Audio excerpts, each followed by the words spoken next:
A verdade é que eu sou burro. Eu também. Fala pessoal, vou dar então meus 2 centavos de contribuição sobre a treta do Monark depois da vinheta.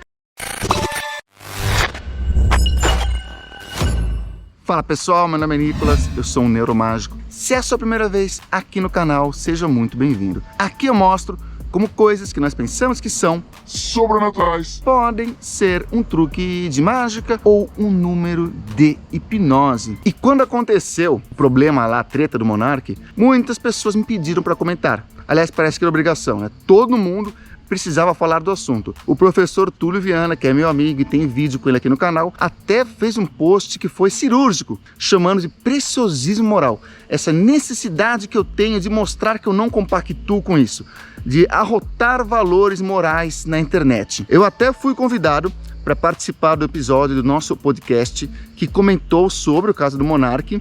Não, o podcast não é nosso, né? O podcast chama Nosso Podcast. Esse nome é uma merda. É verdade. O podcast é deles, né? Mas chama Nosso, enfim. E eu não quis participar por 2 motivos. O primeiro é que não é o tema central do canal. E o segundo é que eu não gosto de chutar cachorro morto. Pra que eu vou bater numa pessoa que ela mesma já está falando que ela está errada? E essa é uma das razões de eu achar o Batman muito cuzão em Batman vs Superman. O Superman chega, levanta a mão e fala, olha, eu estava errado. E o Batman faz o quê? Conversa? Não, mete bala nele. Meu Deus!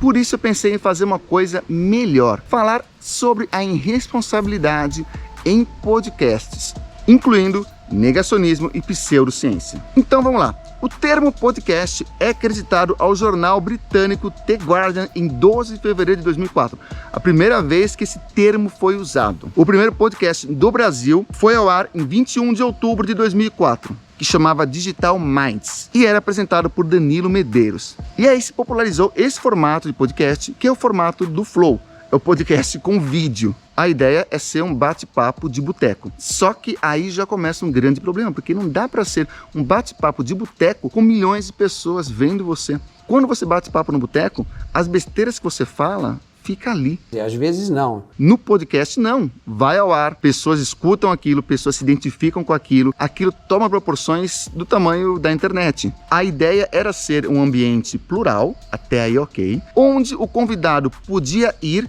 e falar as coisas sobre o ponto de vista dele, sobre o ponto de vista do convidado, mesmo que o convidado falasse muita merda mesmo. E o comum nesses podcasts é o host ficar só ouvindo e interagindo. Ou seja, o convidado pode ir lá despejar todo tipo de besteira e o host meio que vai concordando. Ah, ok. Ah, tá. Legal. Porque, como eu falei, a ideia é que o convidado fale o ponto de vista dele. E eu acho importante ouvir opiniões diversas e divergentes, sim. Só que algumas coisas não são opiniões. Por exemplo, o formato da Terra.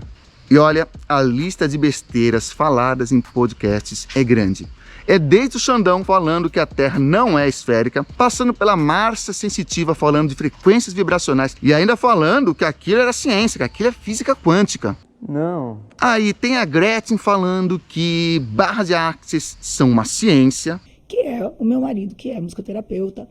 Ou se ela quer fazer a sessão de reiki, ou se ela quiser fazer a barra de axis, nosso espaço holístico tem tudo. O que é a barra de axis? Eu já ouvi muito falar. Não perda de tempo. A barra de axis são 32 pontos que a gente tem na cabeça e que trabalhados fazem uma desconstrução. Você é o bichão mesmo, hein, doido? Forma, né? Mas a barra de axis é uma coisa assim, bem diferente, é uma ciência. Nossa, fiquei legal. interessada. Vai na internet, procura Eu sobre vou barra procurar. de axis que você vai ver. Cara, é óbvio, pessoal, biblicamente a Terra tá parada, não tem como um avião sair do Ocidente pro Oriente e o outro do Oriente pro Ocidente numa velocidade exatamente igual, de 1000 km por hora. Aviões comerciais, como você pode encontrar no Fly Radar, numa Terra que tá girando a 1666 km por hora, segundo a ciência, ou seja, a Terra gira mais rápido do que o avião voa. Não. A Terra, na verdade, não é plana, né? Ela é oca. Ela é oca. Por que você acha que, por exemplo, você não pode entrar na Antártica? Por quê? Porque lá tem a entrada da Terra Oca. Por isso que os mamutes aparecem aí direto. Aparece mamute, que é o quê? Da onde tu tirou que aparece mamute? Que aparece mamute direto? Aparece, pô. Aonde? Eu não vi nenhum. Já foi comprovado a existência de outra dimensão, né? Os cientistas usaram um microscópio de tunelamento E eles pegaram um elétron e transportaram para uma outra dimensão e trouxeram um elétron de volta. A existência de mais uma já foi comprovada. Dimensões mais próximas, tecnicamente é mais provável que seja o mesmo tipo de ambiente, a mesma reprodução.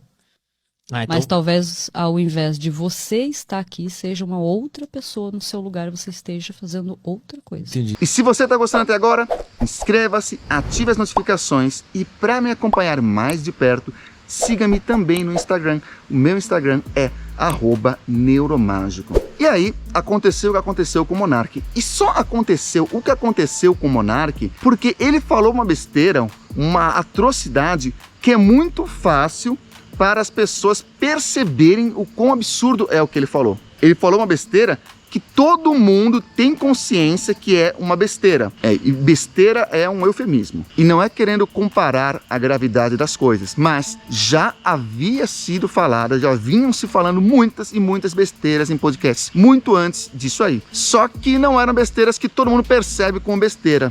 Me explica como que o Daniel Mastral, por exemplo, vai no Inteligência Limitada ou em outros podcasts e fala que o grupo que ele conhece sequestra crianças e sacrifica em rituais. E ninguém fala, caraca, ele tá falando sobre assassinato de crianças. Precisamos avisar a polícia, precisamos investigar isso daí. Não, ele fala e tudo bem. Ah, tá, passou batido. Já ouviram falar de algo chamado adrenocromo? Então, eles pegavam e faziam o seguinte...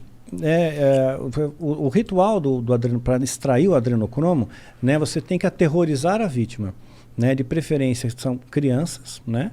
Então eles explicavam como é que funcionava extrair o adrenocromo. Então, quando estava aterrorizada, né, assim prestes a morrer mesmo, né, um pouco antes da morte colhiam sangue. E a quantidade que eles conseguiam colher por criança, para ter efeito, a quantidade certa com adrenalina e tudo mais, não é uma quantidade tão grande, né? Você não consegue tipo 1 litro, meio litro, né? Você consegue uma ampola de 10 ml, mais ou menos. Entendi. E isso daí é vendido no mercado paralelo assim, a um valor estratosférico. O mesmo Daniel Mastral me fala que tem um elemento na vacina chamado luciferase. Logo, a vacina é de Lúcifer, porque Lúcifer é tão vaidoso que quis colocar o seu nome lá na vacina. Consequência disso, pessoas não se vacinam, pessoas morrem em plena pandemia. O que eu estou querendo dizer com isso é que está na hora dos podcasts selecionarem um pouco melhor o tipo de conteúdo que vai ao ar. Olha aí o Mário Schwarzman, vivia sendo negacionista, foi em vários podcasts, falou as teorias malucas dele e ele morreu vítima da sua própria negação, vítima do seu próprio negacionismo. E quantas pessoas será que seguiram ele? Porque a mensagem dele atingiu milhares de pessoas porque ele teve essa abertura em podcasts. Tem que ter divergência de opinião, sim, mas não confundam fatos com opiniões. Não confunda ciência com pseudociência, com negacionismo. Não se põe ciência no mesmo patamar de pseudociência. Então é isso, pessoal. Espero que vocês tenham gostado. E como eu citei o finado Mário, e não é comemorando a morte dele, mas eu fiz um react analisando os comentários negacionistas dele, porque eu espero que ninguém siga o exemplo dele, porque senão vai acabar do mesmo jeito que ele acabou. E no mais, continue seguindo o conselho daquele que veio do céu e ninguém convidou para podcast ainda, mas ainda convidarão, que é o ET Bilu. E a mensagem dele é: busquem conhecimento.